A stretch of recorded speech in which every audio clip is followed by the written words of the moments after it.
Bonjour, excellent dimanche 30 juillet 2023 à toutes et à tous. Mes premiers mots en ce dimanche sont pour saluer et remercier respectueusement et chaleureusement le président du Faso, Ibrahim Traoré, pour le soutien qu'il a instamment apporté au peuple nigérien en lutte pour sa véritable souveraineté. S'exprimant au forum Russie-Afrique à Saint-Pétersbourg, le président Ibrahim Traoré du Burkina Faso a intercédé auprès du président de la Fédération de Russie, Vladimir Vladimirovitch Poutine, afin qu'une aide, un soutien sécuritaire, géostratégique, économique, diplomatique prompt soit apporté au peuple nigérien aujourd'hui menacé par des puissances étrangères qui veulent lui dicter leurs intérêts comme priorité par rapport à son propre bien commun, à son intérêt général bien compris par rapport à ses intérêts vitaux. Le coup d'État qui s'est déroulé au Niger et qui a vu le 26 juillet 2023 le régime corrompu, illégitime, le régime néocolonisé de Mohamed Bazoum vaciller et manifestement tomber, ce coup d'État, dis-je, mérite d'être l'objet d'une très grande attention, non seulement du peuple nigérien, mais de tous les peuples africains aujourd'hui. L'enjeu de ce coup d'État est de savoir s'il est au service de la prolongation de la domination néocolonialiste et impérialiste que subit le Niger, un pays immensément riche, mais réellement appauvri par le pillage de son uranium, de son pétrole, de son gaz, de ses ressources naturelles par des multinationales étrangères. Est-ce que c'est cela le but? Ou faut-il au contraire rendre le Niger aux Nigériens de telle façon que ceux-ci sortent de l'appauvrissement, sortent de la sous-éducation de masse, sortent de l'indignité, de la violence et du mépris des siècles dans lesquels ils sont maintenus. Ce coup d'État est-il réactionnaire, c'est-à-dire reconduit-il l'abominable domination multiséculaire, ou est-il révolutionnaire, c'est-à-dire a-t-il pour but de rendre au peuple nigérien sa prospérité, sa souveraineté, sa dignité méritée? Ce sont des questions qui s'imposent et dans ces conditions, il est hors de question pour le peuple nigérien et pour les Africains éveillés du monde entier d'accepter une quelconque ingérence d'une puissance étrangère dans les affaires intérieures du Niger.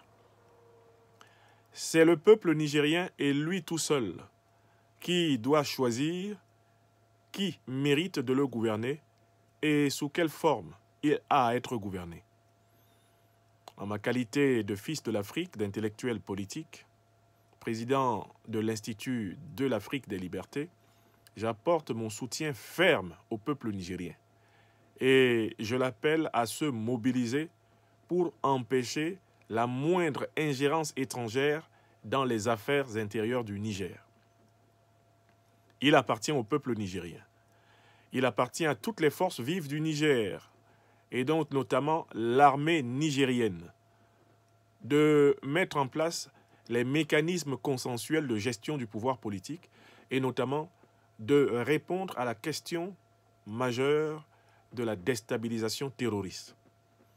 On ne peut pas combattre au Niger le terrorisme en s'appuyant sur les puissances de l'OTAN qui l'ont rendu possible en détruisant la Libye et en armant Al-Qaïda et l'État islamique contre les peuples africains. Pour combattre le terrorisme, il faut chercher des alliés avec des puissances antiterroristes, des puissances anticolonialistes, des puissances qui ont une fraternité de lutte, une fraternité de vérité, justice, solidarité, une fraternité mahatique confirmée avec les peuples africains.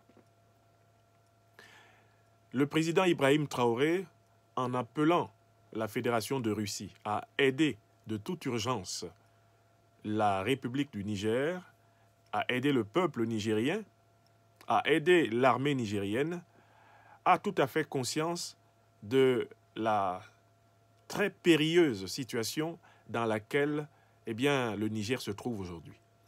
Ce n'est pas une question de mois, ce n'est pas une question d'années, c'est une question d'heures, c'est une question de jours qui se pose et s'impose aujourd'hui au Niger.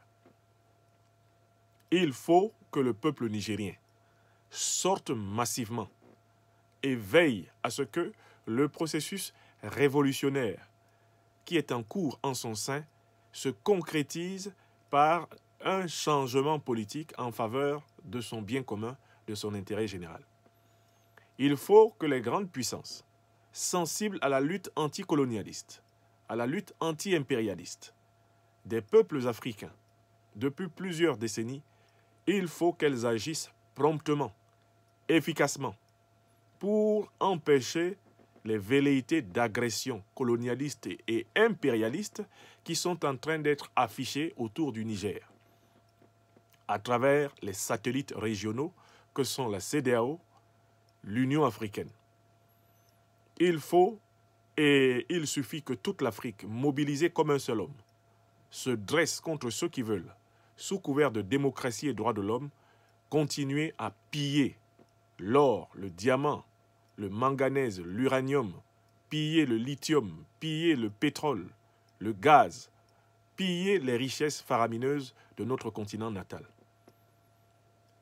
Et c'est pour cela que je tenais à saluer l'action courageuse, la médiation courageuse du président Ibrahim Traoré et à appeler à des résultats concrets à très court terme, à appeler le général Abdourahmane Tiani, qui a pris le pouvoir au Niger, à assumer l'option révolutionnaire panafricaniste, l'option de libération du peuple souverain du Niger. S'il n'est pas là pour cette option, son coup d'État ne sert à rien et malheureusement, ce coup d'État pourrait même être de sa propre part et pour sa propre vie, un sacrifice inutile, un gâchis.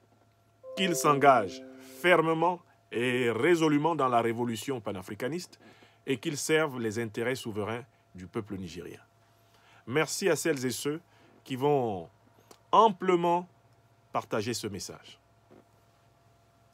Bon dimanche, nous sommes le 30 juillet 2023. Je suis le docteur Franklin Nyamsi Wa Cameroun Wa Africa, président de l'Institut de l'Afrique des Libertés.